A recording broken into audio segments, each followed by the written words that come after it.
became a clue to a large syndicate operating across 4 continents in the world. The operation involved the cooperation of the U.S. Drug Enforcement Administration, or DEA, who seized the drugs off the coast of South America. Police arrested an organizer of Hong Kong's annual candlelight vigil commemorating the deadly Tiananmen Square crackdown and warned people not to attend the banned event on Friday as the city mutes its pro-democracy voices. According to the Tiananmen Vigil organizer, the vice chair of the group, Cho Hang-tung, was arrested Friday morning. Earlier, Cho said that she was expecting to be imprisoned at some point for her activism. A senior superintendent of the Hong Kong police force, Lo Kwok Hoi, urged residents not to attend the banned vigil. He urged people to commemorate the event privately by lighting a candle wherever they are. China's ruling Communist Party has never allowed public events marking the military's attack on protesters and citizens. Friday marks the 32nd anniversary of China's bloody 1989 crackdown on pro-democracy students and protesters on Beijing's Tiananmen Square. Police were seen checking identities of pedestrians, and additional security was deployed in areas around the square. On June 4, 1989, China's military, under orders from the government, opened fire on unarmed students and protesters. The crackdown, in which hundreds, possibly thousands, of people died, put an end to more than 7 weeks of student-led protests calling for an end to corruption and for a more open and fair society. The issue remains taboo in the country. Moving on to other news, tourists, the travel industry, and the Portuguese authorities condemned a move by Britain to remove Portugal from its list of coronavirus-safe travel destinations due to rising infections and a mutation in the coronavirus variant. The decision to move Portugal from green to amber on the UK's travel destinations list means thousands of UK residents currently on vacation there will have to quarantine on return. The change will take effect on Tuesday. Epidemiologist Enrique Barros labeling the move as an overreaction, while Tim Hawkins, Chief of Staff of Manchester Airport Group, said he believed the decision was politically motivated. Portugal is a major destination for sun-seeking British. It is a mainstay of Portugal's economy, accounting for about 15% of annual gross domestic product. Peruvian presidential campaigns closed on Thursday ahead of Sunday's polarizing runoff election between a political novice and a career politician. Voters will choose Sunday between rural teacher Pedro Castillo, who has scared business by promising to overhaul the key mining industry, and Keiko Fujimori, whose father is a former president jailed for corruption and human rights violations. Polls have shown the two candidates virtually tied heading into Sunday's runoff. The runoff comes on the heels of the Peruvian government's admission that the death toll of the pandemic is almost 3 times higher than previously acknowledged. The winner will also face a divided Congress that likely will make it difficult to pass legislation and may not even allow him or her to finish their term in office.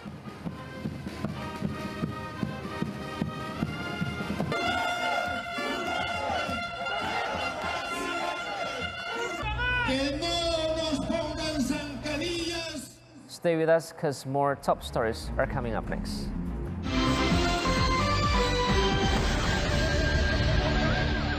Rukan Asia Afrika PIK 2 memiliki beberapa keunggulan sebagai berikut. Yang pertama, dari segi lokasi. Berada di jalan utama PIK 2, yaitu Jalan Asia Afrika yang merupakan boulevard selebar 50 meter. Hanya sekitar 3,5 menit menuju interchange, 18 menit menuju Bandara Internasional Soekarno-Hatta, 7 menit menuju Center Point, Pantai Pasir Putih, dan CBD PIK 2. Yang kedua, merupakan konsep desain satu-satunya di Jakarta yang mengusung konsep multibisnis dengan ukuran besar, 4,5 kali 15 meter, 4 lantai, memiliki high ceiling setinggi 5,5 meter untuk lantai dasar dan 4,5 meter untuk lantai di atasnya, serta dilengkapi pedestrian walk sebesar 3 meter di depan unit. Keunggulan yang ketiga yaitu promo spesial DP 15% bisa dicicil 24 kali atau 2 tahun sebesar Rp32 juta per bulan. Segera hubungi PIK 2 di 021 588 8000. Media Academies Public Training in June 2021 dengan beragam tema Basic 2D Animation 8 Juni, Creative 2D Animation 22 Juni with Bayu Aji Aribowo, Public Speaking with Vivi Alida Yahya 16 Juni, Creating Innovative Layout for Print Media with Brian Bodo Hendro 24 Juni. Daftar sekarang juga dan dapatkan beragam fasilitas. Informasi lebih lanjut hubungi. Berbagi cerita seputar masalah kesehatan langsung dari sumbernya. Saya di CAT. Di CAT hasilnya kelihatan bahwa pada penyempitan di pembuluh darah saya 85%. Itu dokter bilang tekanan darah kamu tinggi. Sakit di pundak, sakit nyeri sekali. Setelah itu kok lama-lama sampai ke belakang. Bagaimana cara agar kesehatan kita tetap terjaga? Apa saja solusinya? Saksikan Go Healthy di Metro TV. Fluid kick-off berbunyi, berita sepak bola paling panas sepekan terakhir segera dimulai. Ya, terjadi head-to-head di antara narasumber. Otak-atik obrolan membuat suasana semakin seru dan terjadi offside, saudara-saudara. Kita review dulu video dan info yang sedang viral. Tendangan baru saja dilakukan, umpan closing, ya dan gol! Berita terlengkap seputar sepak bola dalam dan luar negeri dalam 30 menit. Soccer Time, setiap Jumat jam 10 malam. Metro Singwan, tayang setiap Senin sampai Jumat jam 7 pagi.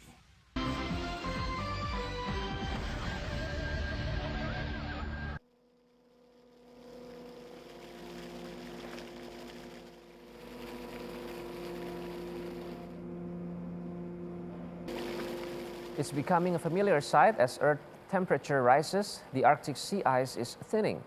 New research by the University College of London suggests the problem is worse than scientists previously thought. The report says some parts of the region could become ice-free in less than 20 years. Although the Arctic is thousands of miles away for many, scientists say these changes are already being felt in other parts of the world. Malaysia's rollout of COVID-19 vaccines continued Friday after the government authorized hundreds of private clinics and hospitals to provide inoculations. The Sunway Medical Center in Petaling Jaya joined the vaccination campaign by offering shots to people aged 70 and above and those with disabilities.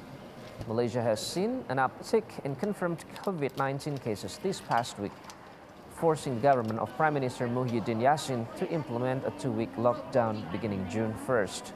Infections in Malaysia has climbed since many people breached safety rules to return to their hometowns during the recent Muslim Eid festival. Daily cases crossed 6,000 on May 19 for the first time and topped 9,000 within 10 days. Malaysia's tally has surged fivefold since last year to over 595,000 infections since the pandemic began and over 3,000 deaths. The country hopes to inoculate 80% of its 33 million people by the end of the year. To other news, Catholic devotees in the Venezuelan town of Nayuata on Thursday participated in the Dancing Devils tradition despite COVID-19 restrictions and an economic crisis.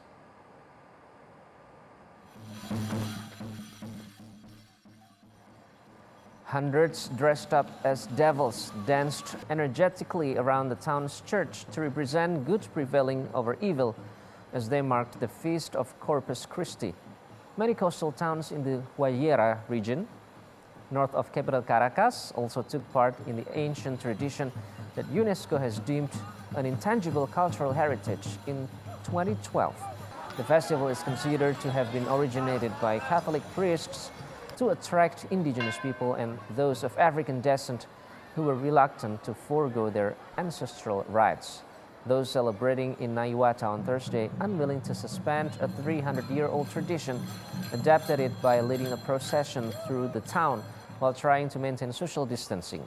The usual crowds of tourists were absent this year amid the pandemic.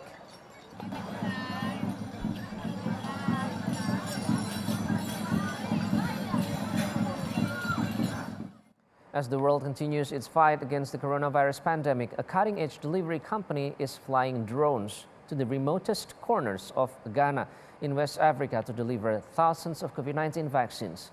The company aims to deliver 2.5 million doses, primarily covering the country's rural population. In recent years, Zipline, an American medical product delivery company, that operates in the US, Ghana, and Rwanda has delivered vaccines such as polio, yellow fever, and other routine immunizations by drone.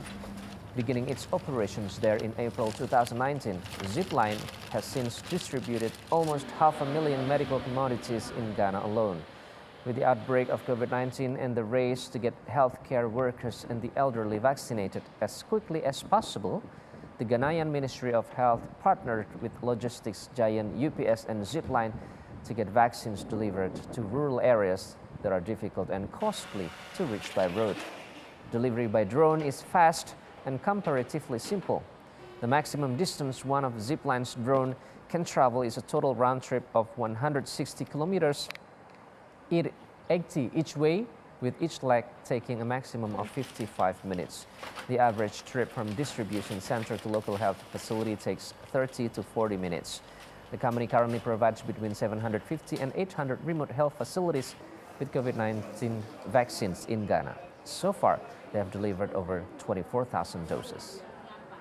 After more than 7 decades in radio, Ray Cordeiro, who holds the Guinness World Record of the world's longest working DJ, retired last month. The 96-year-old Hong Kong DJ shot to fame after interviewing the Beatles. In a storied career spanning over 70 years in Hong Kong, Cordeiro has interviewed superstars, including the Beatles and Elton John, and even received an MBE, an Order of the British Empire for Outstanding Achievement or Service to the Community from Britain's Queen Elizabeth. Cordeiro was born in 1924 in Hong Kong and is of Portuguese descent. His musical tastes as a child were influenced by his brother, who was 10 years older. It was during a 3-month study course in London with the BBC in 1964 that Cordeiro landed the interview that kick-started his career with the Beatles, the biggest band in the world at the time. The interview was short because he didn't have a lot of tape in the tape recorder, but Cordeiro managed to spend time with each member of the Beatles. The final episode of Cordeiro's live radio show, All the Way with Ray, aired on Public Broadcaster Radio Television, Hong Kong, RTHK, on 15th of May. Cordeiro bid farewell to his listeners with Time to Say Goodbye, sung by Sarah Brightman and Andrea Bocelli. We'll be back shortly with other stories, so stay on World News.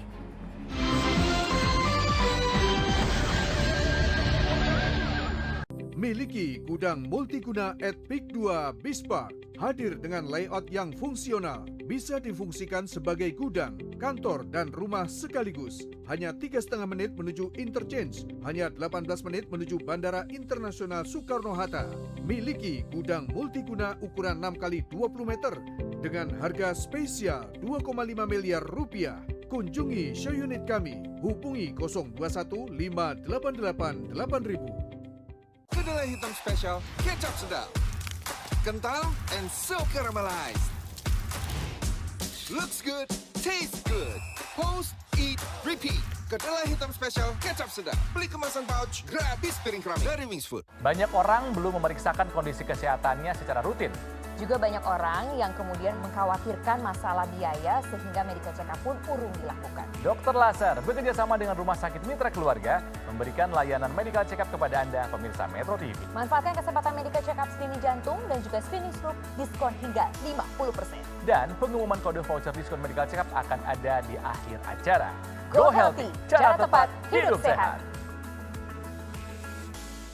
Media Indonesia lebih dari sekadar surat kabar. Hadir melalui beragam platform, cetak, e-paper, dan online. Dengan program di media sosial yang kuat dalam konten. Dan pengembangan bisnis yang terarah. Dapatkan informasi lengkap melalui 51 tahun Media Indonesia, Reka Cipta Indonesia.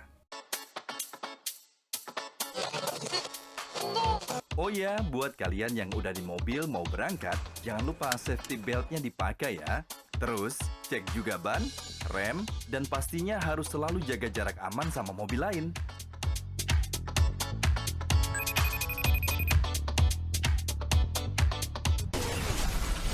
Selalu hati-hati di jalan raya karena ada orang tercinta yang selalu menunggu.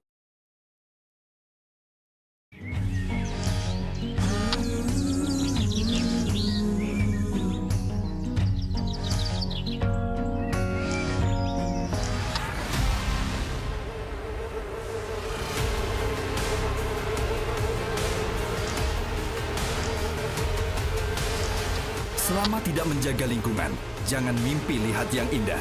Kurangi sampah dari rumah mulai sekarang. The Legend, setiap Sabtu jam 7:30 malam.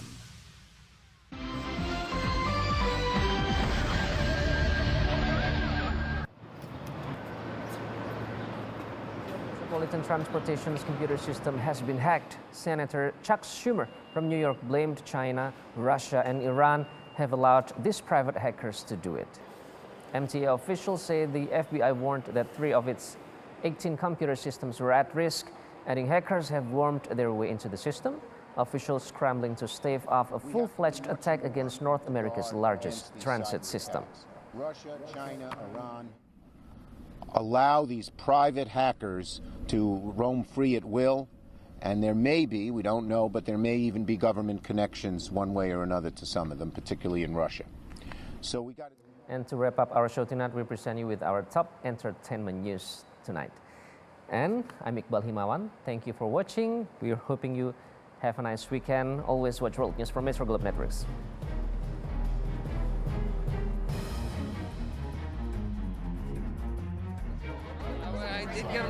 Mark Wahlberg, the Hollywood star who went from pop rap idol to critically acclaimed actor and producer, turns 50 years old on Saturday. Born June 5, 1971, Wahlberg first found fame under the stage name Marky Mark, briefly as a member of boy band New Kids on the Block in the 1980s, then going on to form Marky Mark and the Funky Bunch in the early 90s.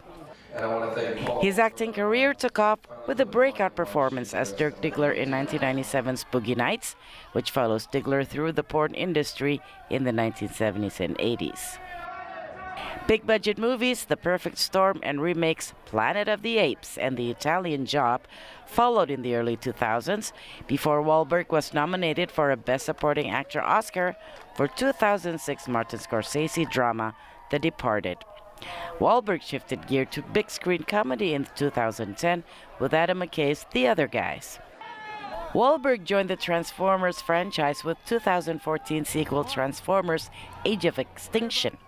In 2017, the year Transformers The Last Night was released, Wahlberg was named Hollywood's highest-paid actor of June 2017, outmuscling Dwayne Johnson and Vin Diesel with a transforming income of $68 million, according to Forbes magazine. Upcoming on-screen appearances include Stew with Mel Gibson, filming now, and The $6 Billion Man, currently in pre-production.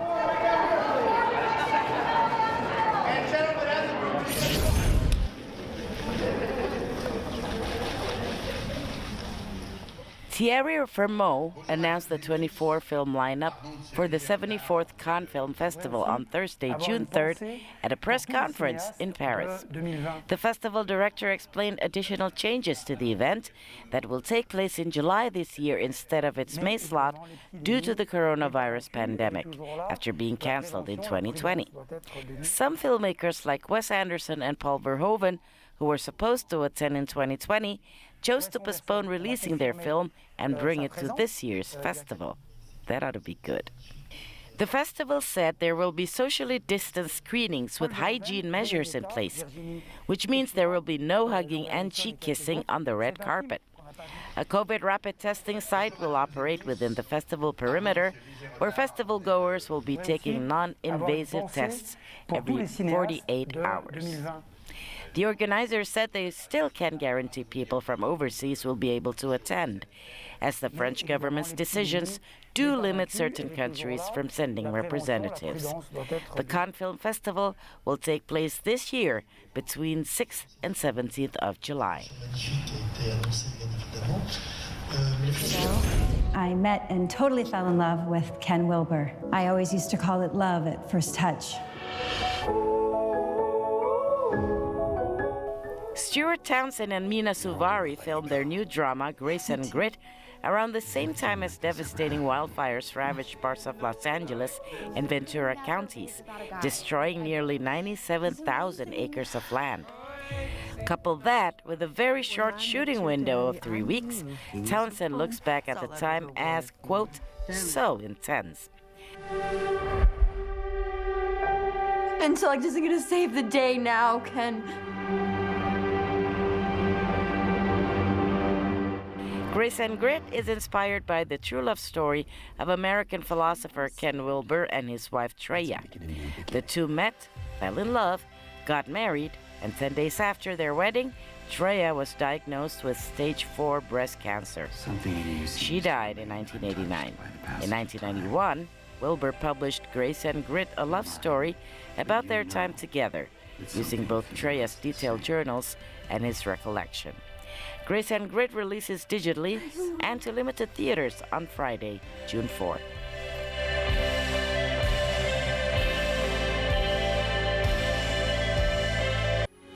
Metro TV.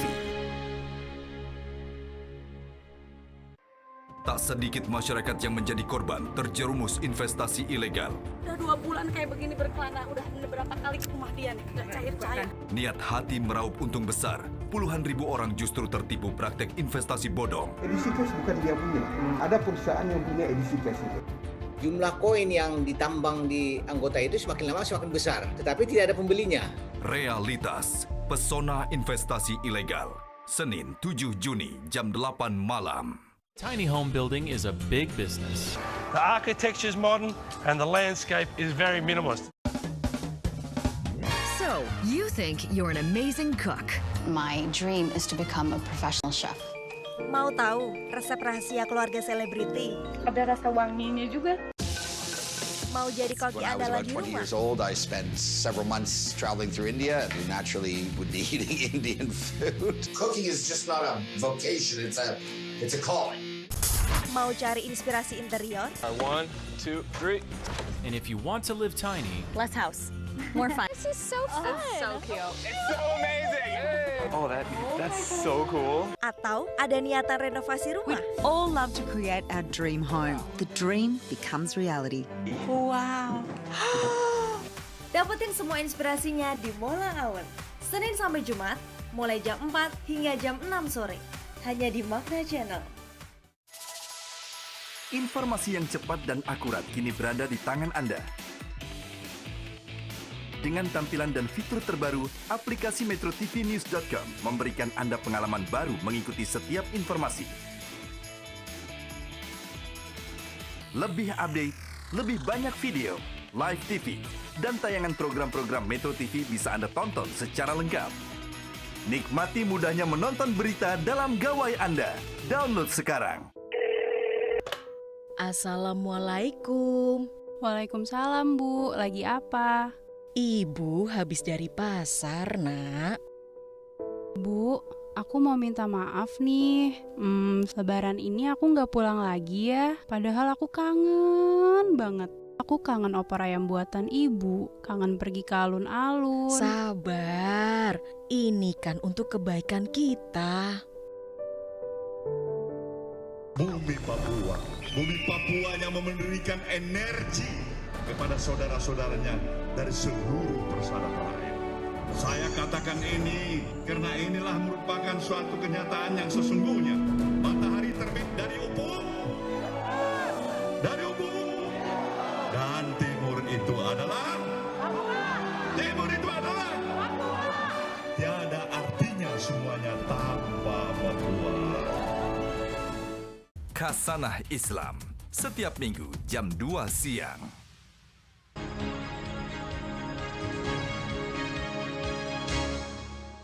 Indonesia tanah air beta, pusaka abadi nan jaya. Indonesia sejak dulu kala tetap dipuja-puja bangsa. Indonesia tanah air beta, pusaka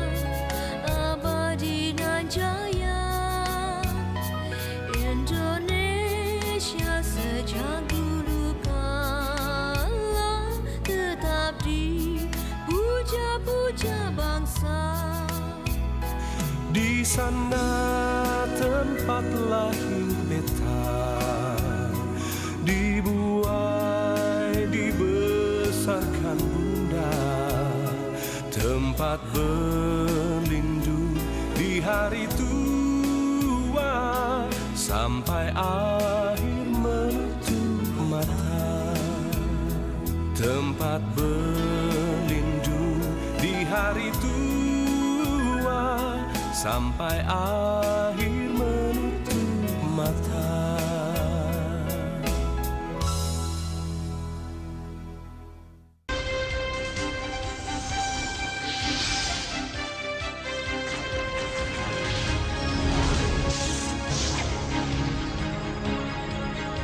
Metro TV, a part of Media Group News.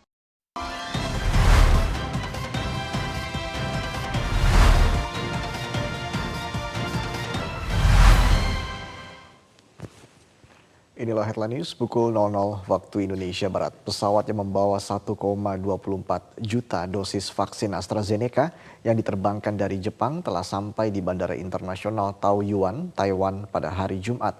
Pengiriman vaksin ini untuk membantu Taiwan menghadapi pandemi COVID-19. Taiwan tengah mengalami lonjakan kasus yang tinggi semenjak awal pandemi. 1,24 juta dosis vaksin yang diterima oleh Taiwan merupakan donasi dari negeri Sakura.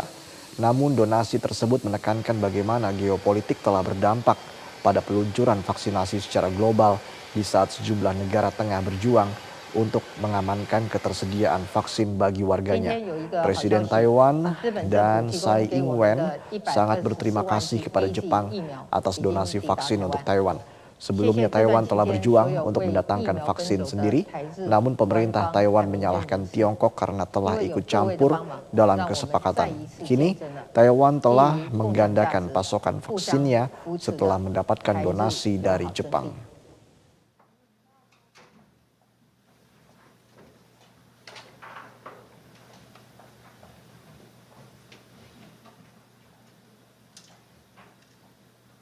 那也基于这两国的这样的一个情谊这也真的是就是长久。 Demikianlah headline news akan kembali 1 jam mendatang.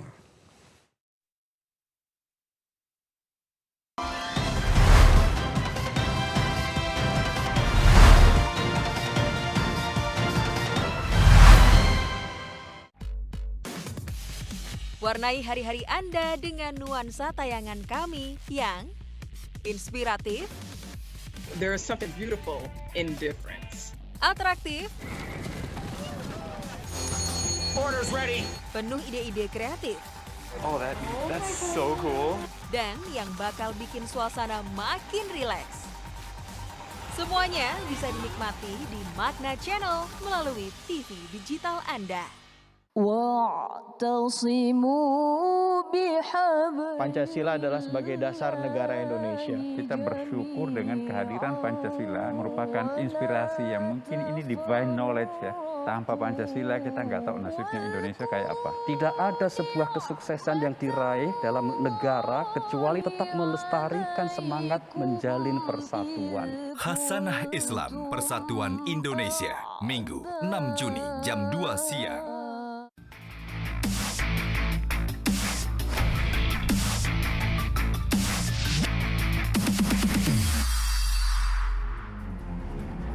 Hello, good evening to you. Welcome to Asia Prime on Metro Globe Network, coming to you live from Jakarta, Indonesia. I'm Ralph Nampubolon. And I'm Fifi Leda Yahya. In the next 60 minutes, we have prime stories from all over the world. And here are tonight's top stories. Authorities in Sri Lanka were trying to head off a potential environmental disaster as a fire-damaged container ship that had been carrying chemicals was sinking off the country's main port.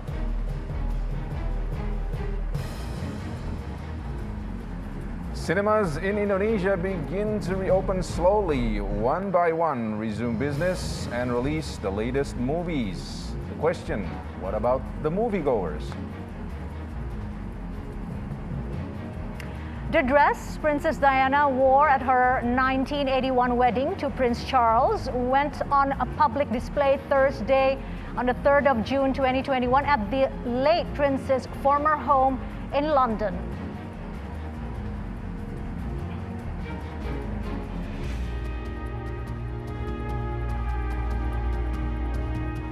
And we begin tonight's edition from Sri Lanka, where environmental groups announced on Thursday they are set to file for legal action against the operators of a container ship that sunk off the country's main port. Authorities in Sri Lanka were trying to head off a potential environmental disaster as a fire-damaged container ship that had been carrying chemicals was sinking off of the country's main port. The Singapore-flagged MV Express Pearl started sinking Wednesday, a day after authorities extinguished a fire that raged on the vessel for 12 days. Efforts to tow the ship into deeper waters away from the port in Colombo failed after the ship's stern became submerged and rested on the seabed. The ship's operators, Express Feeder, say the fire destroyed most of the ship's cargo, which included 25 tons of nitric acid and other chemicals. Such a disaster could devastate marine life and further pollute the island nation's famed beaches, and the disaster has already caused debris, including several tons of plastic pellets used to make plastic bags to wash ashore. The government already has banned fishing along about 80 kilometers or 50 miles off of the coastline. Meanwhile, the company says its experts were coordinating with Sri Lankan Navy to deal with an oil spill or other pollutions. Sri Lanka says its Navy and Coast Guard were preparing for a spill with assistance from neighboring India, who has sent 3 ships to help, including one specifically equipped to deal with marine pollution. Leaders of OPEC, the Organization of Petroleum Exporting Countries, on Thursday criticized the International Energy Agency's call to stop investing in new oil and gas projects. Here is the full story.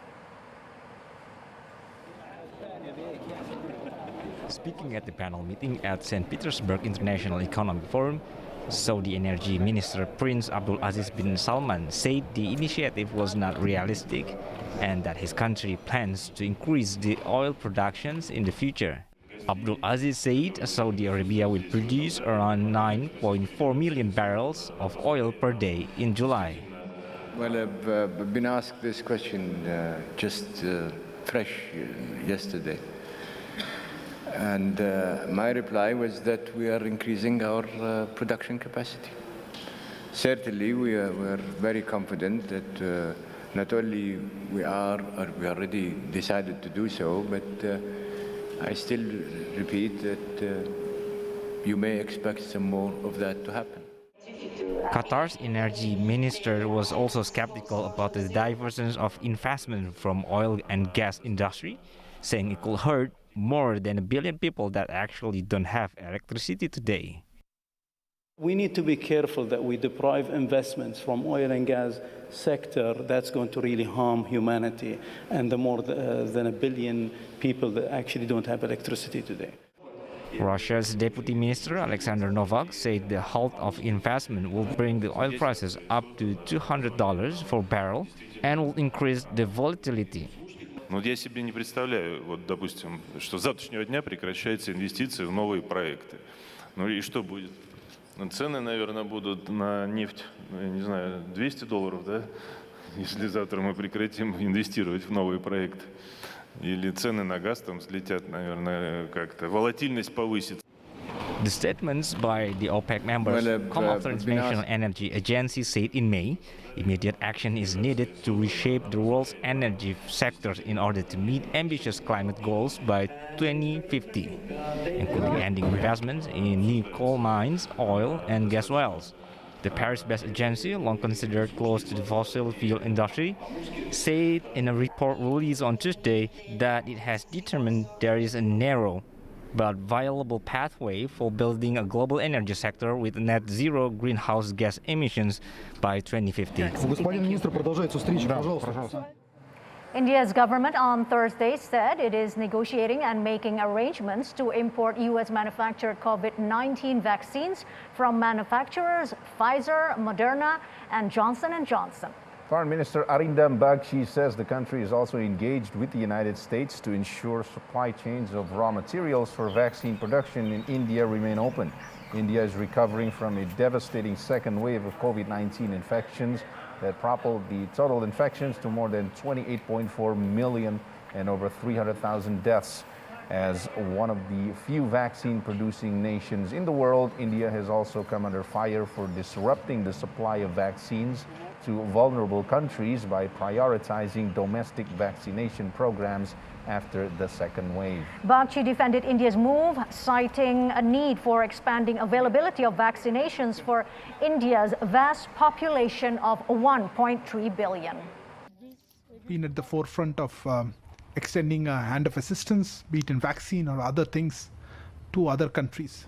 But look, I just responded to a series of questions on what steps the government has taken to ensure adequate supply of vaccines from abroad.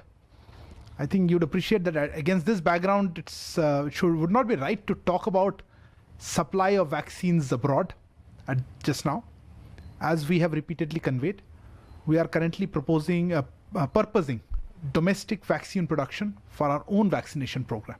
UK Health Secretary Matt Hancock hosted a G7 meeting of health ministers at Oxford University in England. And due to significant travel restrictions in place for various countries, some ministers joined by video link for the two-day conference. The ministers discussed measures for strengthening global health security amidst new variants across the world, threatening to destabilize the international response to COVID.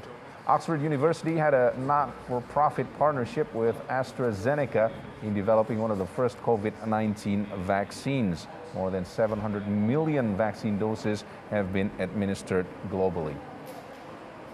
Nearly 90% have gone to high-income countries, while low-income countries have received less than 1%, according to the WHO.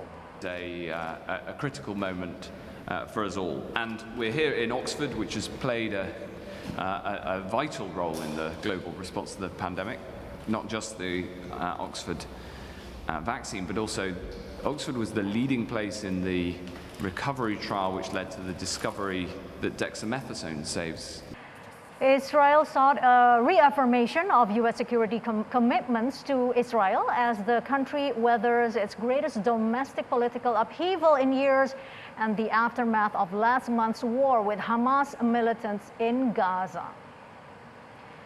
Israeli Defense Minister Benny Gantz's visit with Israel's top ally comes as Israeli opposition leaders seek to come together in a coalition to oust Israeli Prime Minister Benjamin Netanyahu, ending his record 12 years in power. Gantz is part of the coalition pushing to unseat Netanyahu. He is expected to remain in his post as defense minister if the government changes. Biden and his administration have stressed U.S. support for Israel's defense and condemnation of Hamas attacks, while exhorting both sides to avoid incendiary moves. Long term, the administration says it is maintaining U.S. backing for reviving a moribund peace process that would include a separate state for Palestinians. The U.S. partnership in Israel's Iron Dome has wide bipartisan support in Congress, as does overall U.S. support for Israel's defense, a tenet of U.S. foreign policy for decades. Meanwhile, the spokesman for the U.S. State Department says that the United States' ironclad support for Israel will remain regardless of what government is in place, and the U.S. goal is to ensure that both Israelis and Palestinians enjoy equal measures of security. Our goal, and you've heard us say this now, over the longer term, but it's something we are attempting to make demonstrable progress on in the near term, is to ensure that both Israelis and Palestinians enjoy equal measures of security, of safety, of prosperity, and of dignity. Regardless of what happens, regardless of what government is in place, our stalwart support, our ironclad support for Israel will remain. You have heard from President Biden, you've heard from Secretary Blinken of that commitment in recent days, including when it comes to replenishment of the Iron Dome. Nothing about that will change, even if there is a change in government. Our commitment to the Iron Dome, knowing that the Iron Dome saved untold number of Israeli lives from the indiscriminate rocket attacks fired by Hamas and other militant groups in Gaza in recent weeks. It is an indispensable tool for the safety and security of Israelis. Again, we are talking about equal measures of safety and security for Israelis and Palestinians. And on the Israeli side, the Iron Dome is an important element of that equation. We have more coming up on Asia Prime. Including how has 20-time Grand Slam champion celebrating turning 35 years of age, Rafael Nadal, fared on the French Open. Stay with us.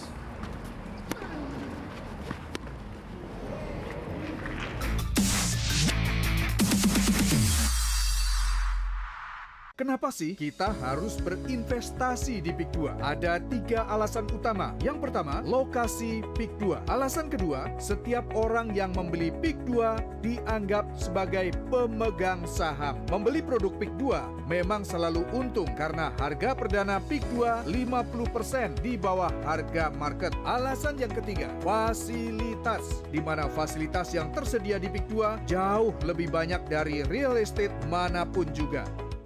Banyak orang belum memeriksakan kondisi kesehatannya secara rutin. Juga banyak orang yang kemudian mengkhawatirkan masalah biaya sehingga medical check-up pun urung dilakukan. Dokter Laser bekerja sama dengan Rumah Sakit Mitra Keluarga memberikan layanan medical check-up kepada Anda, pemirsa Metro TV. Manfaatkan kesempatan medical check-up screening jantung dan juga screening stroke diskon hingga 50%. Dan pengumuman kode voucher diskon medical check-up akan ada di akhir acara. Go Healthy, cara tepat, hidup sehat.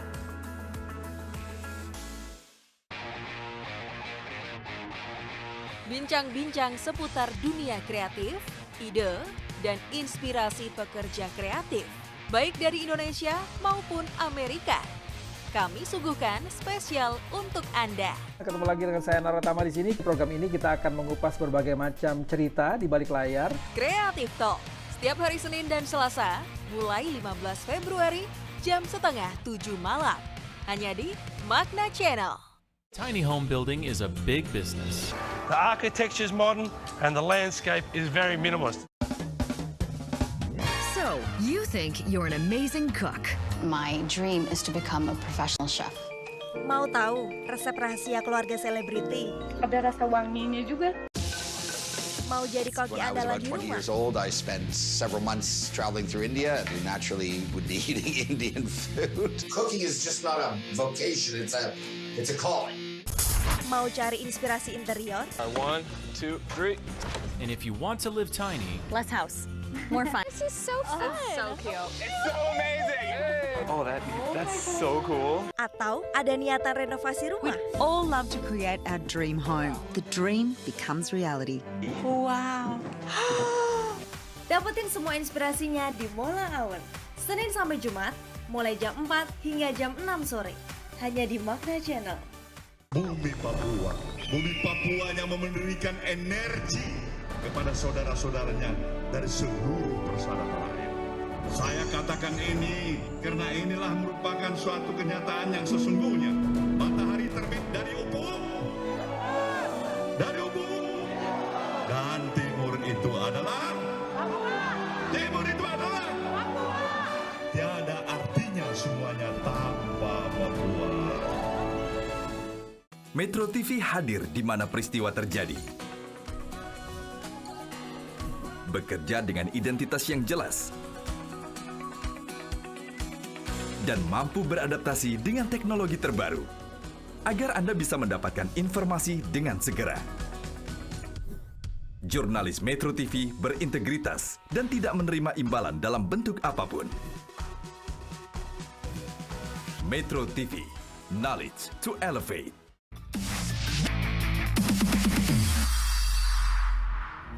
Welcome back to Asia Prime on Metro Globe Network. The movie theater business has been largely affected since the pandemic began last year, not excluding here in Indonesia. But lately, cinemas start to reopen slowly, one at a time, resuming business and releasing the latest movies. And it turns out, moviegoers are also coming back. God knows how we miss watching movies in the cinema, right? But not everyone feels comfortable enough to go to a movie theater amid the pandemic. Most of us are still afraid going to a movie theater. There are protocols you need to obey that makes everything not the same as it used to be.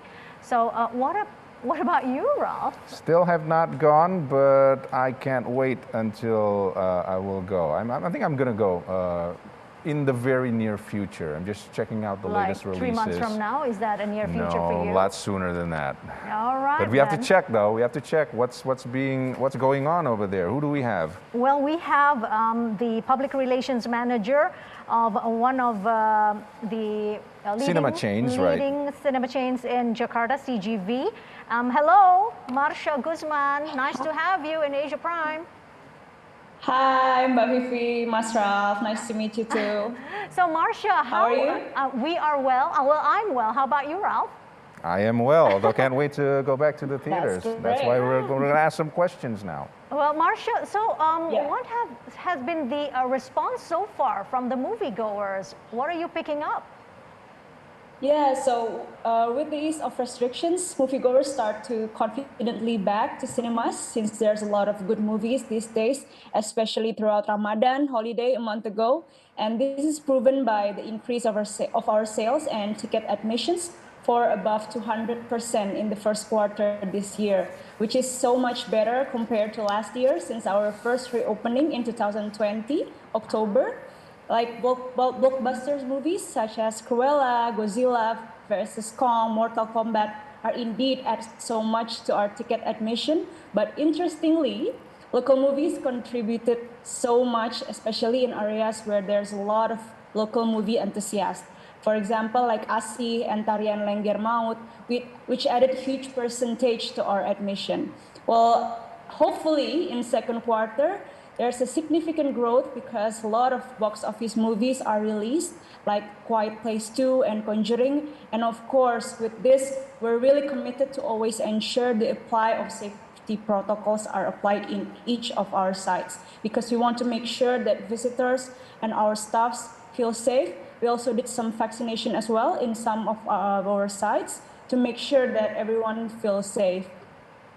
Now take us back for a year ago, since last year. How bad was it, and then how long did you have to close? And then what do you think about looking ahead as to what kind of adjustments you'd have to do once business starts to reopen?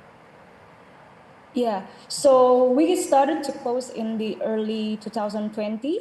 And yeah, it's kind of impact our operational.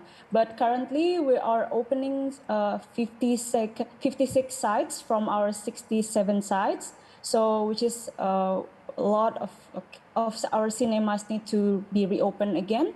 And since the closure of our theater in March, since PSBB, we still do a lot of cinema cleaning and maintenance like fogging and deep cleaning to minimize and prevent the transmission of COVID-19 in our cinema. And then also to anticipate security. And then management also always ensure that safety protocols are being implemented as guided by Ministry of Health and local government in the area, such as the staffs and audience should always wear masks in cinema area. People still can eat in auditorium if they want, but they still need to use their mask again. And then we also check the temperature of our audience before entering the cinema. We also limit the seat capacity until 50% to maintain social distancing.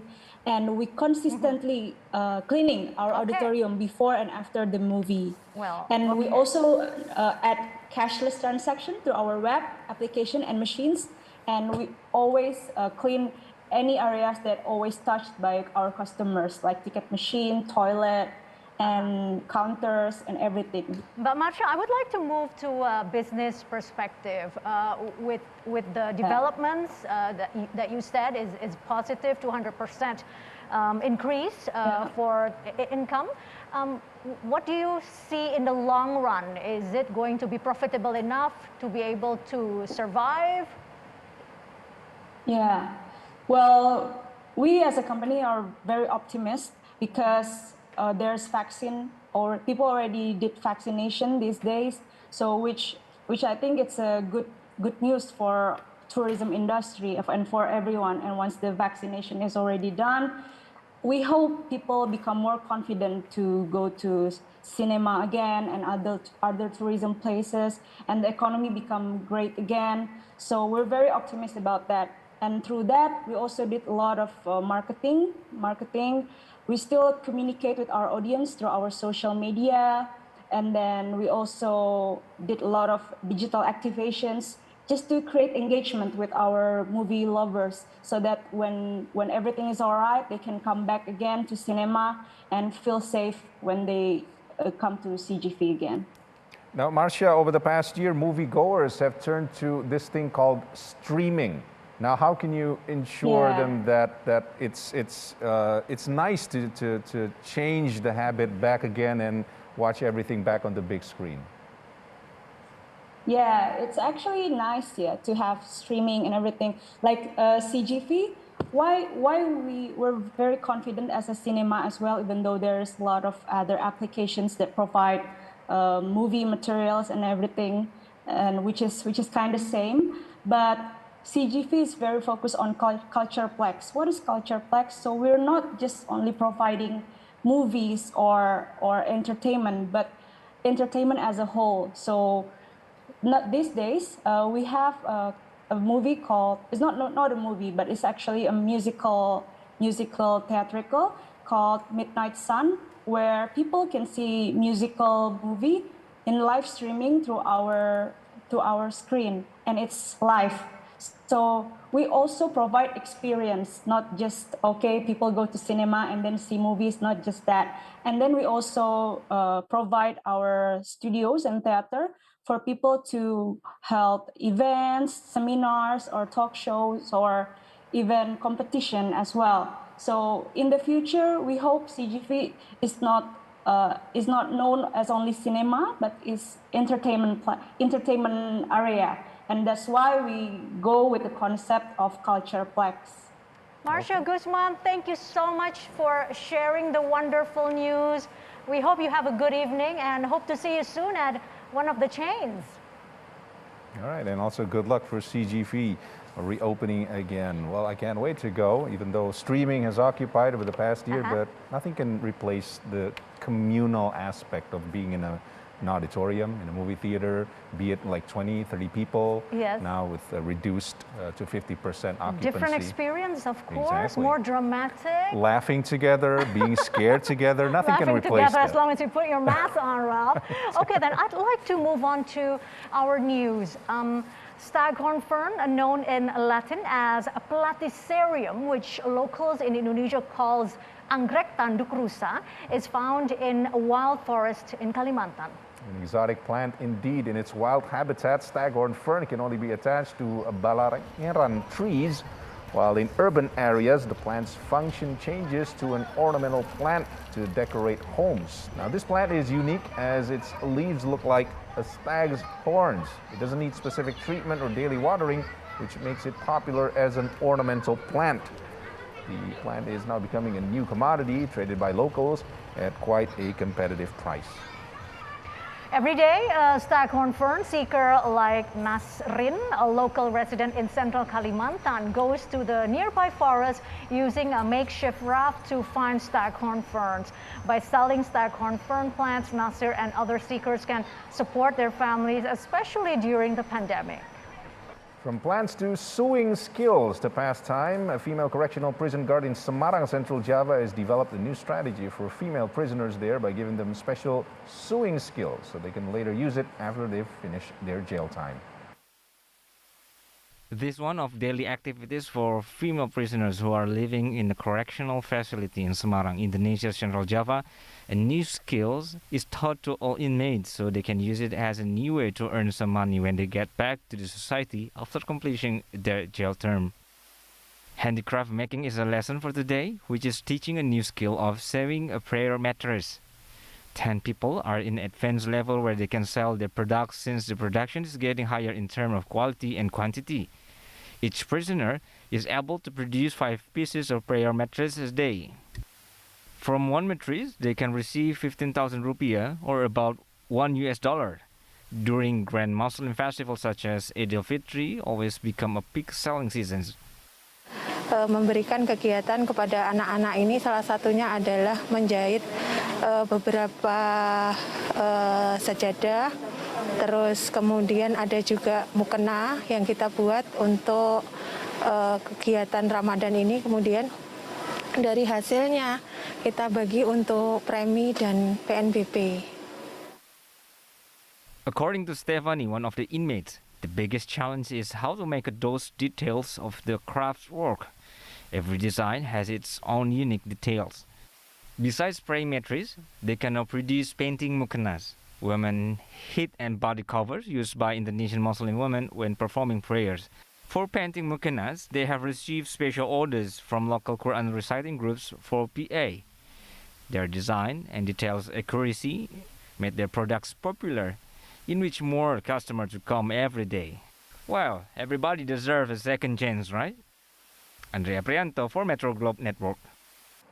Thalassemia, a blood disorder condition which not many people may know about.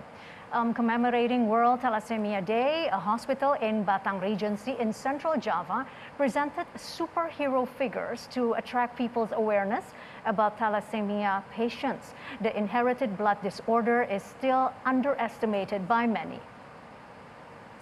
Thalassemia is an inherited blood disorder where a patient has less hemoglobin than the normal amount needed and fewer red blood cells than normal. Superhero figures were used as icons for the socialization of thalassemia control. This is done by conducting blood checks on a regular basis. There is no medication available yet for thalassemia, so parents are expected to have regular consultations and periodic blood transfusions. On to the province of Jambi, where the COVID-19 task force there continues urging people to get vaccinations by using door-to-door endorsements, and a rickshaw pickup service is also available to bring senior citizens to the vaccination center.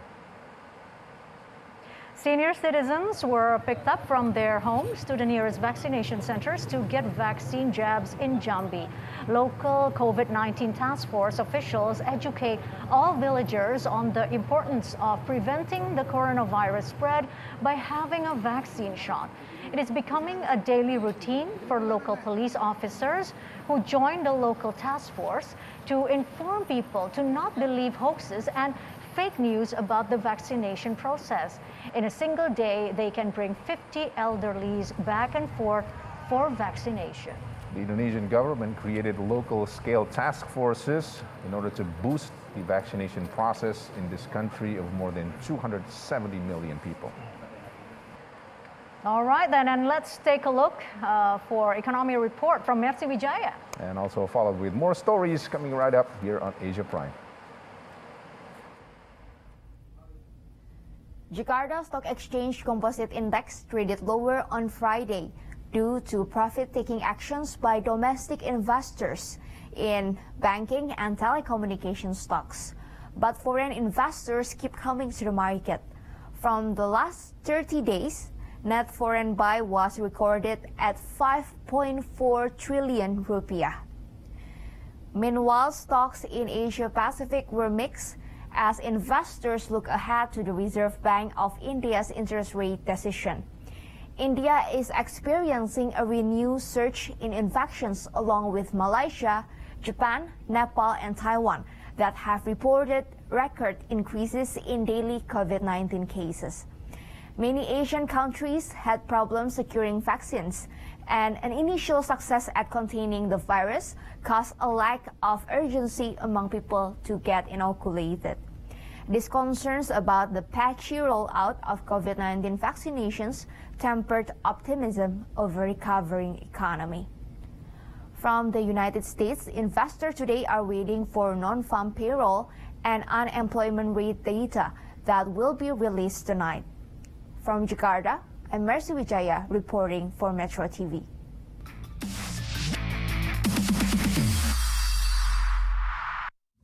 Terserang stroke saja terbayang sudah mengerikan. Bagaimana jika kejadian stroke menyerang berulang kali? Seperti yang dialami Uji Sri Handayani berikut ini. Saya mengalami stroke sampai 6 kali.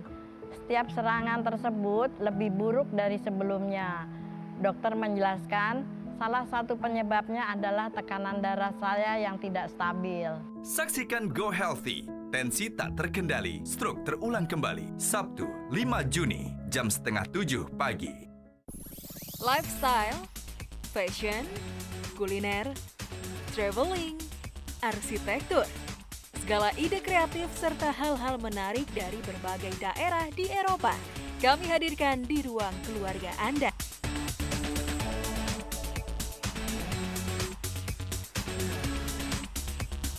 Euromax, setiap Senin jam 7:30 malam. Banyak orang belum memeriksakan kondisi kesehatannya secara rutin.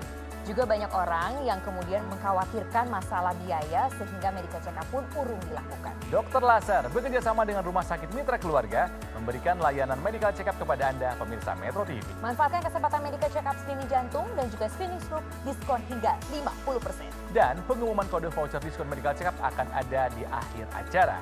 Go Healthy, cara tepat hidup sehat. Bumi Papua. Bumi Papua yang memberikan energi kepada saudara-saudaranya dari seluruh persahabatan lain. Saya katakan ini karena inilah merupakan suatu kenyataan yang sesungguhnya. Matahari terbit dari ufuk. Dari ufuk. Dan timur itu adalah Timur itu adalah tiada artinya semuanya tanpa Papua.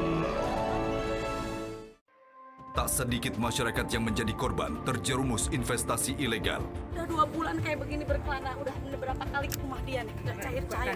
Niat hati meraup untung besar, puluhan ribu orang justru tertipu praktek investasi bodong. Edisi cash bukan dia punya, ada perusahaan yang punya edisi cash itu. Jumlah koin yang ditambang di anggota itu semakin lama semakin besar, tetapi tidak ada pembelinya. Realitas, pesona investasi ilegal. Senin 7 Juni jam 8 malam.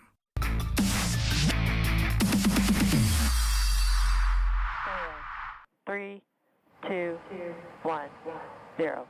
Ignition. Lift off. Go Falcon. Go Dragon.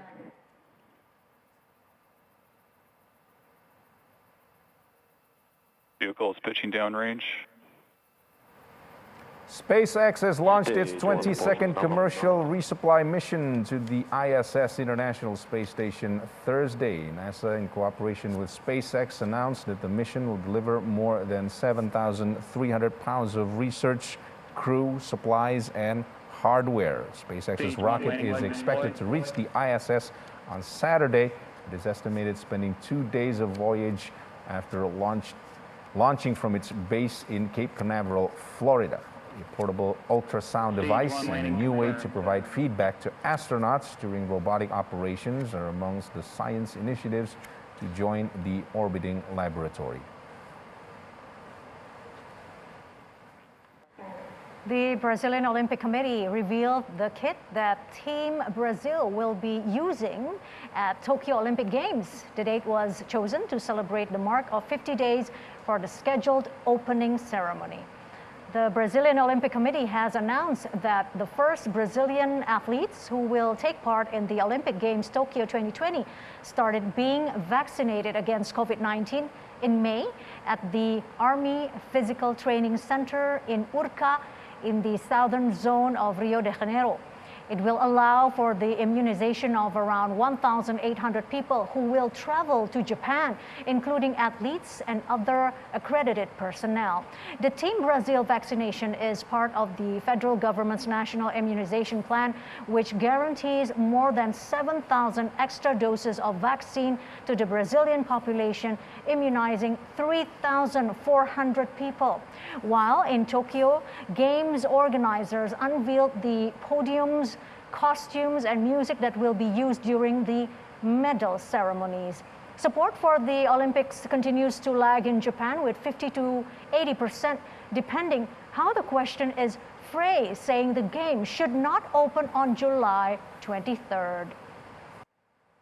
Meanwhile, the athletes have begun to arrive in Tokyo in preparation for the Summer Olympics set to begin July 23rd after the Olympic Games were postponed last year due to the COVID-19 pandemic. Taiwan and Russia appreciated the efforts by Japan and the International Olympic Committee to hold the Games safely and hopes their athletes will have the chance to compete.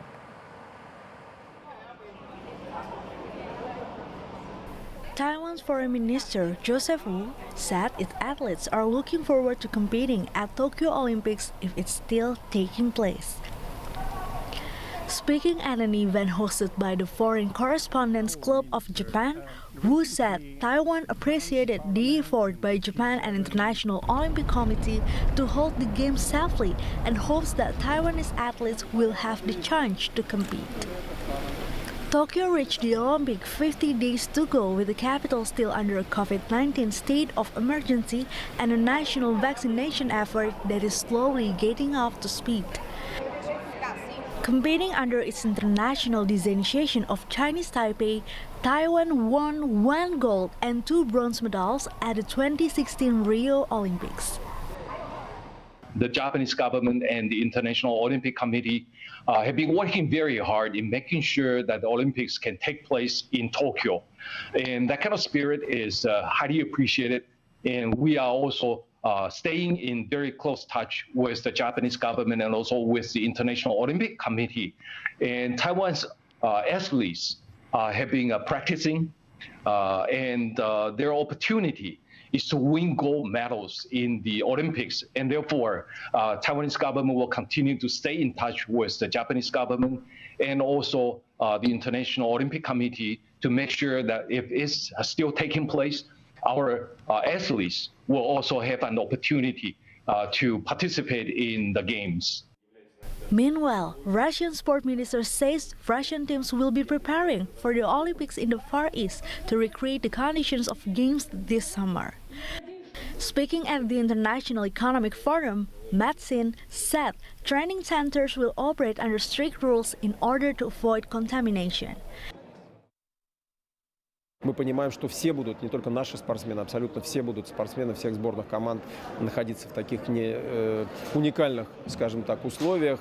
Сама атмосфера, конечно, психологическая, ее тоже трудно воссоздать.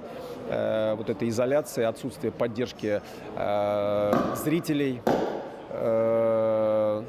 Надеюсь, что японские зрители будут поддерживать все команды, в том числе российскую сборную, но тем не менее тоже такой немножко уникальный регламент. The Tokyo Olympics will begin in July after being postponed from 2020 due to coronavirus pandemic. Only local fans will be able to watch inside the stadiums as spectators from foreign countries are not permitted to attend. A record-breaking 416 beaches across Italy have been given the prestigious Blue Flag classification this year for high water quality and environmental initiatives. The flags are awarded by Foundation for Environmental Education, an independent organization comprising of 77 countries worldwide. This is a big deal to Italy's ecological reservation and tourism because blue flags come with a set of strict standards. There are 32 criteria to be respected, including water quality, quality of services, and environmental initiatives such as bikes and pedestrian paths, Claudio Mazza, president of FEE Italy, said.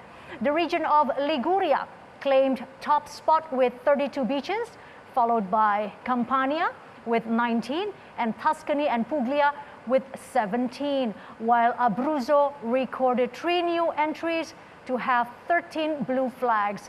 The annual awards come as Italy's beaches open for the season, and it's hoped the blue flag classification will help boost the government's campaign to attract tourists. From tourism in Italy to tourism in Egypt, where the Egyptian Minister of Health on Thursday announced the completion of the COVID-19 vaccination program to all tourism workers in the Red Sea and South Sinai governorates. In a news conference held in the Red Sea resort city of Hurghada, Minister Hala Zayed says that by June 30th, both residents and workers in both governorates should hopefully be all vaccinated. The announcements come as part of the government's promotion of Egypt's most attractive coastal destinations. The conference was attended by Egypt's Ministers of Tourism and Antiquities Khalid El Nani, Civilization Minister Muhammad Manar, and Red Sea Governor Amr Hanafi. El Nani stated that the industry is recovering and there is a noticeable increase in tourist numbers. انتهاء لقاحات وتطعيم 100% من العاملين في القطاع السياحي والأنشطة المساعدة ليه زي السفاري والغوص والبازارات بنسبة 100% في محافظتي البحر الأحمر وجنوب سيناء، وإن شاء الله 30/6 من هذا الشهر بإذن الله سنشهد انتهاء لقاحات كل المقيمين المواطنين المقيمين سواء مواطنين من المحافظة نفسها أو من اللي جايين من محافظات تانية ولكن مقيمين في محافظتي البحر الأحمر وجنوب. The country's economy depends heavily on tourism, which accounts for some 12% of the gross domestic product. Egypt's government has 4 years struggled to revive the vital tourism sector, battered by years of instability following the 2011 uprising, the top long-term autocrat Hosni Mubarak, and most recently the coronavirus pandemic. As you know, it was a very difficult year to the tourism industry in the whole world. But since the beginning of 2021, the industry is recovering in Egypt. We started the year in January with 300,000 tourists per month. We ended last April with 525,000 tourists per month. This represents around 50% of our numbers before the pandemic. Egypt's Prime Minister said that the government aims to vaccinate at least 40% of the country's population against the coronavirus by the end of this year. Egypt has reported over 200,000 confirmed cases of coronavirus, including more than 1,000 deaths. The actual number of COVID-19 cases, like elsewhere in the world, is thought to be far higher, in part due to limited testing. And more stories coming your way. Stay with us here on Asia Prime on Metro Globe Network.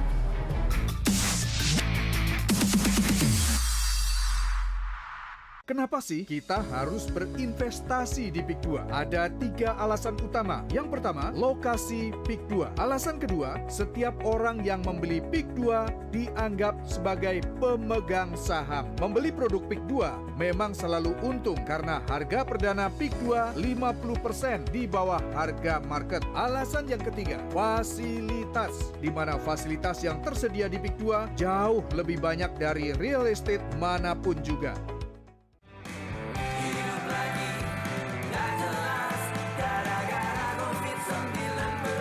Karena corona masih ada, terus pakai masker.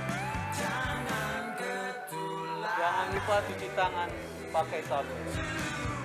Terus jaga jarak di mana saja. Hindari juga kerumunan biar aman. Batasi kegiatan di luar rumah, jangan kendor protokol kesehatan. Vaksin untuk Indonesia. Tiny home building is a big business. The architecture is modern and the landscape is very minimalist. So, you think you're an amazing cook. My dream is to become a professional chef. Mau tahu resep rahasia keluarga selebriti? Ada rasa wanginya juga. Mau jadi koki andalan di rumah? When I was about 20 years old, I spent several months traveling through India, and we naturally would be eating Indian food. Cooking is just not a vocation; it's a calling. Mau cari inspirasi interior? 1, 2, 3.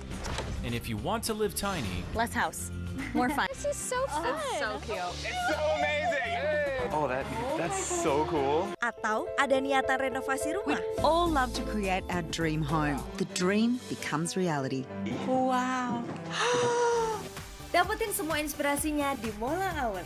Senin sampai Jumat, mulai jam 4 hingga jam 6 sore. Hanya di Makna Channel. Bumi Papua yang memberikan energi kepada saudara-saudaranya dari seluruh persada tanah air. Saya katakan ini karena inilah merupakan suatu kenyataan yang sesungguhnya. Matahari terbit dari ufuk, dan timur itu adalah tiada artinya semuanya tanpa Papua.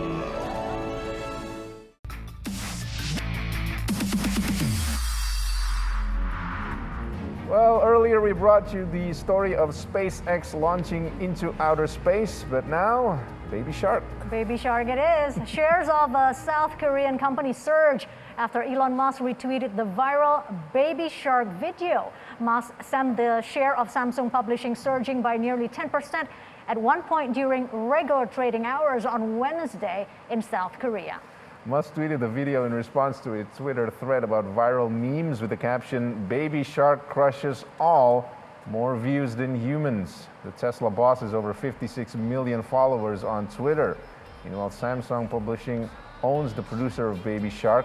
The company is not affiliated with the South Korean conglomerate Samsung Group. Elon Musk is known to move the global financial markets just through his comments and tweets. His remarks had sent several stocks and cryptocurrencies, including the controversial altcoin Doge, rally on several occasions. Samsung Publishing's share fell after surging, but still ended the day with a net gain. Elon, you consider this a win?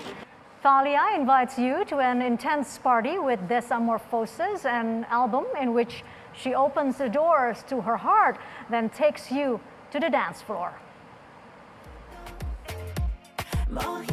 Thalia invites you to an intense party with Desamorphosis, an album in which she opens the doors to her heart, then takes you to the dance floor. The title of the album revolves around the keywords heartbreak, love, and metamorphosis, the three elements Thalia uses to take her... The title of the album revolves around the keywords heartbreak, love, and metamorphosis, the three elements Thalia uses to take her listeners through all the nuances of love. It starts off quiet and evolves into a dance party, then ends on a more introspective and intimate note. For the singer, the best lessons about love are learned when there is heartache. The album fuses different genres from reggaeton to bachata, pop ballads, and electronic music. It was created in Colombia, New York, Los Angeles, Miami, and Brazil. Some songs on the album are already fan favorites, such as TikTok with Farina and Sofia Reyes, and has already made it to the top 20 on Billboard's Latin Pop Airplay chart. This last reggaeton song also shows Thalia's rougher side, the one she said her lifelong fans know well. Her lifelong followers know that she is Thalia la del barrio, or Thalia from the hood. She was not just a character, and the neighborhood is still in her heart. This she said in reference to her iconic character from Maria la del Barrio.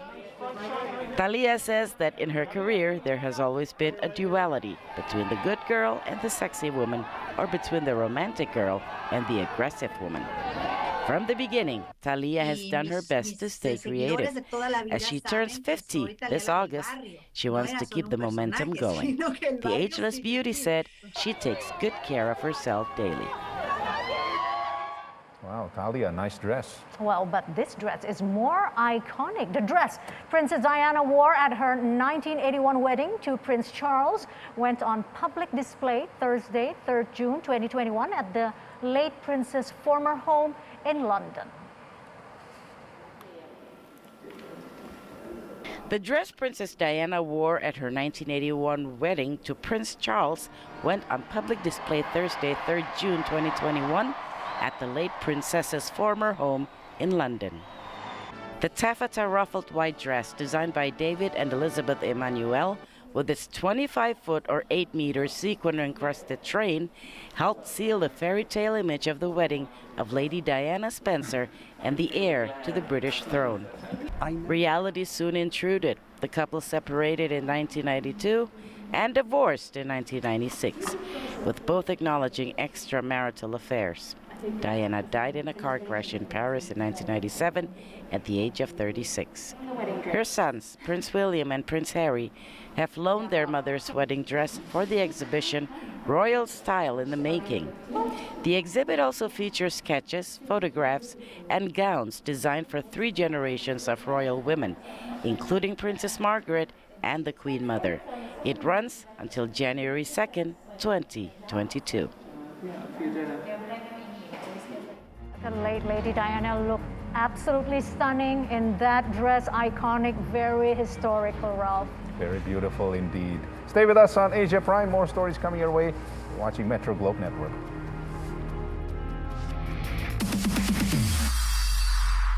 Kenapa sih kita harus berinvestasi di PIK 2? Ada 3 alasan utama. Yang pertama, lokasi PIK 2. Alasan kedua, setiap orang yang membeli PIK 2 dianggap sebagai pemegang saham. Membeli produk PIK 2 memang selalu untung karena harga perdana PIK 2 50% di bawah harga market. Alasan yang ketiga, fasilitas. Di mana fasilitas yang tersedia di PIK 2 jauh lebih banyak dari real estate manapun juga.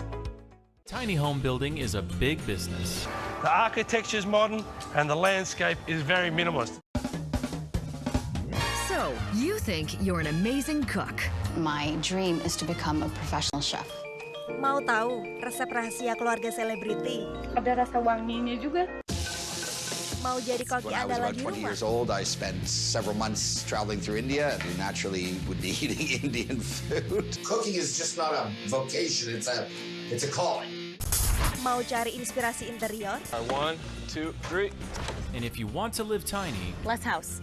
More fun. This is so fun. So cute. it's so amazing. Oh, that's so cool. Atau ada niatan renovasi rumah? All love to create our dream home. The dream becomes reality. Wow.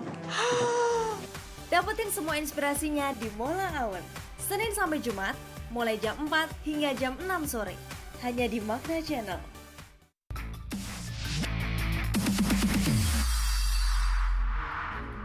Japan is donating 1.24 million doses of the AstraZeneca vaccine to Taiwan to help the island fight its latest resurgence of the COVID-19 cases.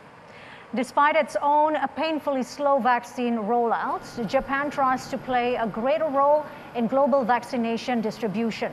The country's foreign minister, Toshimitsu Motegi, told reporters on Friday that the shipment is set to arrive in Taiwan later in the day and reflects Japan's important partnership and friendship with Taiwan. Tokyo also plans to donate 30 million doses of vaccines produced in Japan through COVAX, as well as other multilateral and bilateral channels.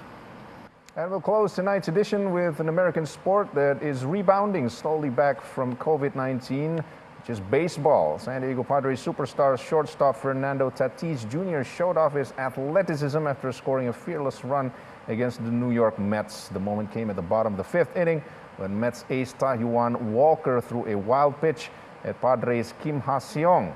Tatis capitalized on the error by dashing to home plate to extend the Padres' lead to 4-0. You can't wait to see it, can you? I don't follow. I mean, no. Are you a big fan of Tatis? Well, I am. I can't wait to watch. I can't wait to see it, and you'll see how amazing this form of athleticism we will. And that's also a wrap for Asia Prime this evening. I'm Fifi Aledayahya. And I'm Ralph Tabubolan. Thank you for watching. Have a nice weekend. We'll see you back on Monday. Metro TV. Disiplin pakai masker. Hindari risiko sangat tinggi penularan COVID-19 saat tidak memakai masker. Risiko penularan tinggi saat orang sakit tanpa masker berinteraksi dengan orang sehat dengan masker. Risiko penularan sedang jika orang sakit yang memakai masker berinteraksi dengan orang sehat tanpa masker. Dan risiko rendah saat keduanya memakai masker. Memakai masker dapat menurunkan risiko terinfeksi virus corona. Ayo pakai masker sekarang. Tegakah Anda mengkhianati cintanya dengan menjadi koruptor? Sayangi ibu, hindari korupsi. tiny home building is a big business. The architecture is modern and the landscape is very minimalist. So, you think you're an amazing cook. My dream is to become a professional chef. Mau tahu resep rahasia keluarga selebriti? Ada rasa wanginya juga. Mau jadi koki When I was andalan about di 20 rumah? years old, I spent several months traveling through India. We naturally would be eating Indian food. Cooking is just not a vocation, it's a calling. Mau cari inspirasi interior? 1, 2, 3.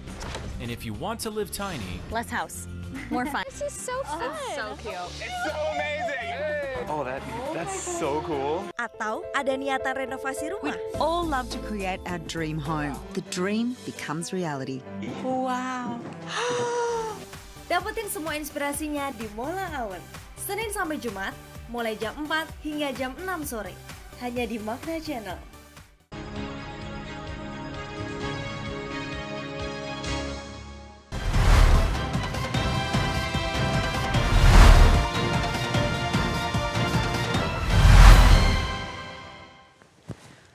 Selamat pagi, inilah headline news pukul 1 waktu Indonesia Barat. Warga Simpang Ulim, Aceh menemukan perahu yang membawa 81 Muslim Rohingya terdampar. Para pengungsi Rohingya termasuk anak-anak ini terpaksa meninggalkan kamp pengungsian yang padat di Bangladesh. Salah seorang pengungsi di perahu yang terdampar bernama Muhammad Ilyas mengatakan bahwa dirinya tengah berupaya menuju ke Malaysia namun ditolak karena pandemi COVID-19. Ilyas juga mengatakan bahwa perahu yang ditumpanginya mengalami kerusakan mesin dan para nelayan lokal Aceh menolong mereka untuk melanjutkan perjalanan. Diketahui perahu berisi 49 perempuan, 21 laki-laki dan 11 anak-anak. Sebelumnya ada 90 orang, namun 9 diantaranya meninggal dunia dalam perjalanan sehingga menyisakan 81 orang. Sejak Agustus 2017 ada lebih dari 700.000 Muslim Rohingya yang mengungsi dari Myanmar ke Bangladesh ketika militer Myanmar secara masif melakukan pembunuhan, pemerkosaan, dan pembakaran ribuan rumah milik etnis Rohingya. Namun, kamp pengungsian Bangladesh sangat padat sehingga para pengungsi terpaksa melalui perjalanan berbahaya ke negara lain seperti Malaysia. Diketahui sejak 1982, Myanmar menolak status kewarganegaraan kepada hampir seluruh Muslim Rohingya. Mereka juga tidak memiliki kebebasan bergerak dan tidak mendapatkan hak lainnya termasuk pendidikan.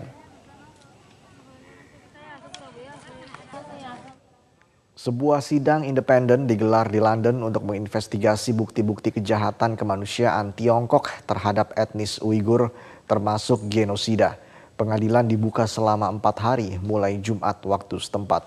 Sebuah panel yang terdiri dari pengacara, pakar hak asasi, pakar kedokteran, pendidikan, dan antropologi di Inggris mulai mendengarkan kesaksian dan bukti-bukti atas nasib etnis Uighur di Tiongkok pada Jumat waktu setempat. Panel ini menamakan diri sebagai Mahkamah Uighur atau Uighur Tribunal. Dalam sidang hari ini, saksi mengemukakan dugaan kamp detensi untuk Uighur secara rutin, menyiksa, mempermalukan, dan memperlakukan Uighur dengan kekerasan. Salah seorang saksi perempuan bahkan mengatakan dipaksa melakukan aborsi.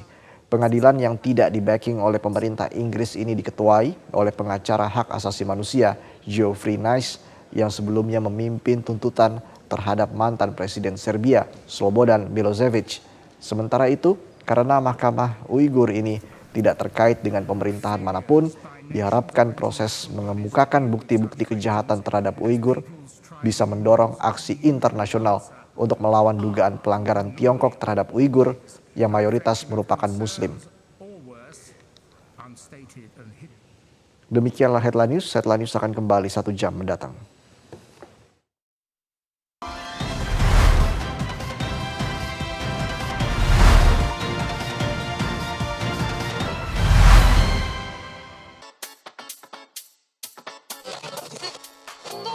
Oh ya, buat kalian yang udah di mobil mau berangkat, jangan lupa safety belt-nya dipakai ya.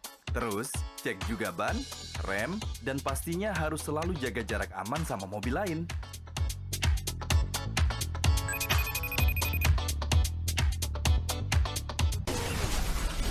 Selalu hati-hati di jalan raya karena ada orang tercinta yang selalu menunggu. Salah satu cara mencegah penyebaran virus corona adalah dengan menggunakan masker. Berikut adalah cara menggunakan masker yang baik dan benar. Cuci tangan terlebih dahulu sebelum memakai masker. Masker tidak boleh longgar. Tutupi batang hidung hingga dagu. Ingat, sebelum makan atau minum, lepaskan masker dan letakkan masker di tempat yang bersih. Virus corona berbahaya. Lindungi diri, keluarga, dan sesama dengan semua pakai masker.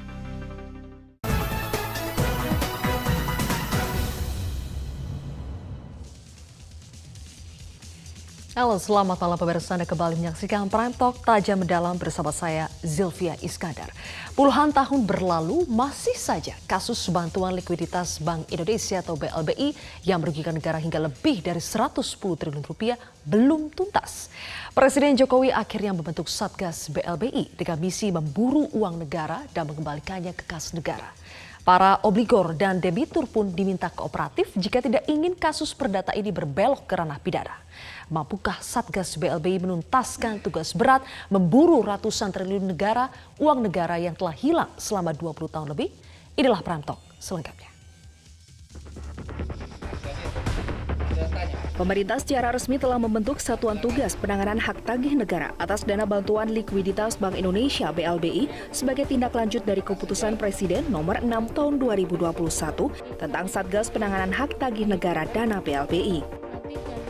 Menteri Koordinator Bidang Politik Hukum dan Keamanan Mahfud MD mengatakan Satgas ini dibentuk untuk menagih utang 110,4 triliun rupiah dari para obligator atau debitur yang terlibat dalam kasus BLBI pada tahun 1997 hingga 1998. Tingkat Mahkamah Agung dinyatakan tidak ada korupsi. Tapi Hakim Agung semuanya menyatakan ada kerugian negara, cuma itu bukan korupsi. Ada yang bilang itu pidana, ada yang bilang itu hakim satunya bilang itu perdata, satunya bilang tata usaha negara. Tapi semuanya mengatakan ada kerugian negara. Nah, berdasar itu maka tidak ada masalah, maka pemerintah sekarang akan melakukan penagihan kepada semuanya. Ya, yang jumlahnya kalau Bu Menteri Keuangan tadi sekitar 110 triliun 454 miliar sekian ratus juta. Itu akan ditagih semuanya. Menteri Keuangan Sri Mulyani Indrawati mengatakan pemerintah sangat menyambut baik obligator dan keturunan